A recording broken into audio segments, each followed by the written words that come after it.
जैसे कि प्रधानमंत्री 2 दिन पहले ही जमशेदपुर आए हुए थे और आगामी आने वाले चुनाव में अगर देखा जाए तो बहुत बड़ा एक ऊर्जा का काम किया है पार्टी लेवल पर, तो सर क्या कहना चाहेंगे? लेकिन पिछले दिन आप जब देखें कि जमशेदपुर में उनका आगमन था और एक बड़ा आम सभा रखा गया था, सरकारी सभाएं भी थी और इंद्रदेव मानने को तैयार नहीं थे कि हम रुकेंगे ही नहीं।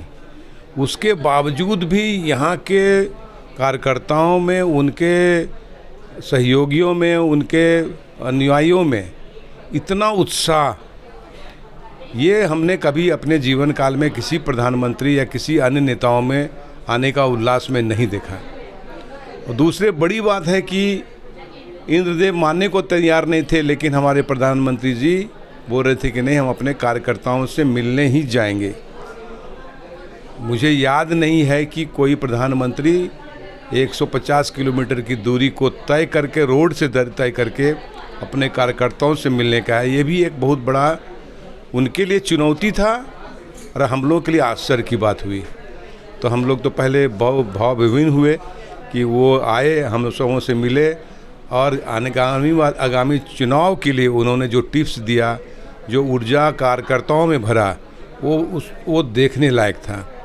और निश्चित रूप से उनके आने से, उनका इतना परिश्रम करके आने से अपना जो चुनाव होगा वो चुनाव बहुत महत्वपूर्ण रिजल्ट लेके आएगा, इतना मैं आपसे कहूँ। नरेंद्र मोदी का जो कार्यक्रम में एक रोड शो कार्यक्रम होने वाला था जो कि बारिश के चलते नहीं हो पाया, तो फिर क्या आगामी चुनाव में ऐसा कुछ होगा? देखिए, रोड शो कार्यक्रम जो 1 किलोमीटर का रोड शो कार्यक्रम था, लेकिन अगर आप देखेंगे तो 150 किलोमीटर का रोड शो हो गया। तो एक तरफ नहीं हुआ, बहुत थोड़ी बात है, लेकिन जब कितना बड़ा हुआ कि 150 किलोमीटर में उनके लोग देखने के लिए, उनके ऊपर उनको आशीर्वाद देने के लिए लोग खड़े रहे।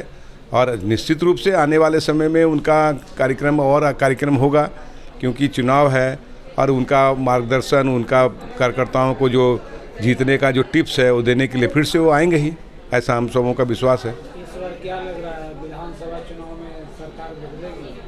देखिए, आप तो उस दिन का जो आप जनसैलाब आप देखे होंगे, जनसैलाब से इतना तो ज़रूर कर सकता हूं कि अपने जो कोल्हान में 14 की 14 सीटों पर हम लोग अपनी तैयारी बहुत मजबूत किए हैं और निश्चित रूप से हम लोग 14 की 14 सीट जीतेंगे। और हम जब कोल्हान जीत जाएंगे तो निश्चित रूप से झारखंड में भारतीय जनता पार्टी की सरकार काबिज होगी, ऐसा मुझे मानना है। कोल्हान सीट जीतने के लिए क्या आप लोग चंपाई सोरेन जी को भी मान रहे हैं कि उनका? निश्चित में चंपाई सोरेन जी बड़े नेता हैं, आदिवासी के बड़े नेता हैं, उनका पुराना बहुत बड़ा अनुभव रहा है। और कोल्हान टाइगर उनको ऐसे ही नहीं कहा गया है, कोल्हान टाइगर में उनका बहुत बड़ी भूमिका रही है और उनका लाभ पार्टी में आने से हम सबों को जरूर मिलेगा। एक प्रश्न यहाँ पे आ रहा है कि पहले लोग इनको झारखंड टाइगर कहते थे, अब इनको कोल्हान टाइगर कह रहे हैं, इसमें क्या कहना? नहीं, झारखंड टाइगर नहीं, ये कोल्हान टाइगर ही कहलाते थे। और देखिए, ये अपना अपना सबका विषय है, झारखंड टाइगर या कोल्हान टाइगर, इनका अनुभव के बारे में कुछ बोलने की आवश्यकता नहीं है। झारखंड आंदोलनकारी रहे और निश्चित रूप से पार्टी में नए हैं, लेकिन इनका अनुभव तो बहुत पुराना है, इसका लाभ तो पार्टी को मिलेगा। राजनीति की इनकी पहचान बड़ी है, पार्टी के लिए नए जरूर है, लेकिन राजनीतिक पहचान एकदम अवश्य। जी, वो उनके आदिवासी वोटर में उनका बहुत अच्छा पकड़ है। उनके बहुत बड़े सहयोगी जो 4-5 अगल बगल सीट है उस पर प्रभावित करेंगे। सर, बांग्लादेशी जो घुसपैठ का मामला खूब चल रहा है आजकल बीजेपी में, देखा जाए तो आने वाले चुनाव में इसी को मुद्दा बनाया जाएगा, ऐसा लगता है, जैसे कि मीडिया में बाकी खबरें भी आ रही है। सर, इसके बारे में देखिए, सिर्फ मुद्दा ये नहीं है, लेकिन ये एक बड़ा मुद्दा है और ये कोई मुद्दा ये पार्टी के द्वारा उठाया गया मुद्दा नहीं है, ये कोई नई मुद्दा नहीं है। ये पिछले 5 साल से आप देख रहे हैं कि निश्चित रूप में डेमोग्राफी चेंज हुआ है और ये आपका विषय है। आप पत्रकार बंधु हैं, आप भी अपने तरफ से सर्वे कर सकते हैं कि डेमोग्राफी का कहाँ कहाँ फ़र्क पड़ा और कहाँ कहाँ अभी परिस्थिति और विपरीत होने वाला है। आप देख रहे हैं कि आदिवासियों की संख्या नित्य प्रतिदिन कम होते जा रहा है। कहाँ आदिवासियों की संख्या हम मानते थे कि 40% 45% हुआ करता था, अब जाके हम लोग 26% 27% में टिक गए। तो आदिवासी विलीन कहीं नहीं हुआ है, वो आदिवासी को कन्वर्ट किया जा रहा है। वो एक बहुत बड़ा विषय है, ये तो निश्चित चिंतनीय विषय है। सर प्रधानमंत्री भी सार्वजनिक मंच से इस मुद्दे को जोर शोर से उठाया था इस बार। ये प्रधानमंत्री का ही ये मुद्दा नहीं है, ये कोई भारतीय जनता पार्टी का मुद्दा नहीं होना चाहिए, ये देश का मुद्दा होना चाहिए। आप देख रहे हैं बांग्लादेशी रोहिंग्या जो मुसलमान हैं वो घुसपैठी बने हुए हैं। ये कोई प्रधानमंत्री या भारतीय जनता पार्टी का मुद्दा नहीं हो, ये सामान्य सभी लोगों के लिए मुद्दा है कि अपने देश में घुसपैठी आना और सभी सुविधाएं वो ले लेना, और हम अपने सुविधाओं से वंचित होते जा रहे हैं। हमारे आदिवासी को प्रलोभन देके उसका जनसंख्या कम कर रहा है, उनके बहू बेटियों के साथ शादी कर रहे हैं, साथ ही साथ हम फिर उसके ज़मीन को हथिया रहे हैं। ऐसी कई घटनाएं सामने नज़र आ रही है। ये तो भारतीय जनता पार्टी का मुद्दा नहीं होना चाहिए, देश का अपना मुद्दा है ये।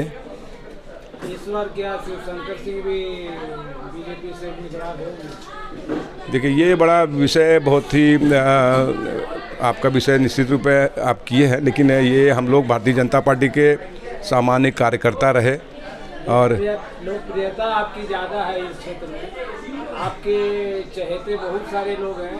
जनता का ये मांग है कि शिवशंकर सिंह को मैंने इस बार विधायक के रूप में देखना चाहते हैं। देखिए ये हमारी जनता का बहुत बड़ा मैं आभार व्यक्त करता हूं कि उन्होंने ये ज़रूर अपना एक इच्छा जाहिर किया है, लेकिन जब तक राष्ट्रीय पार्टी और भारतीय जनता पार्टी खासकर एक समुद्र है और इसमें हमारे जो नेतृत्वकर्ता होते हैं उस पर सभी कुछ डिपेंड करता है।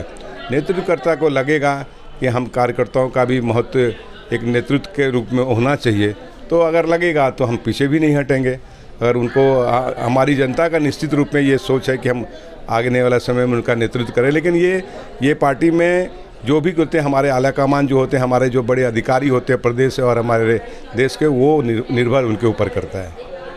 आप अपने क्षेत्र की जनता को क्या संदेश देना चाहते हैं? बस इतना ही कहेंगे कि भारतीय जनता पार्टी की सरकार बने, भारतीय जनता पार्टी की सरकार पूरे कोल्हान में हो। आप सभी मेरे जितने भी सहयोगी हैं, जितने भी हमारे कार्यकर्ता बंधु हैं, जो भी कैंडिडेट आएंगे उसके प्रति हम सभी लोग आभार व्यक्त करेंगे और उनको बढ़ चढ़ के जिताने का हम सभी लोग प्रयास करेंगे।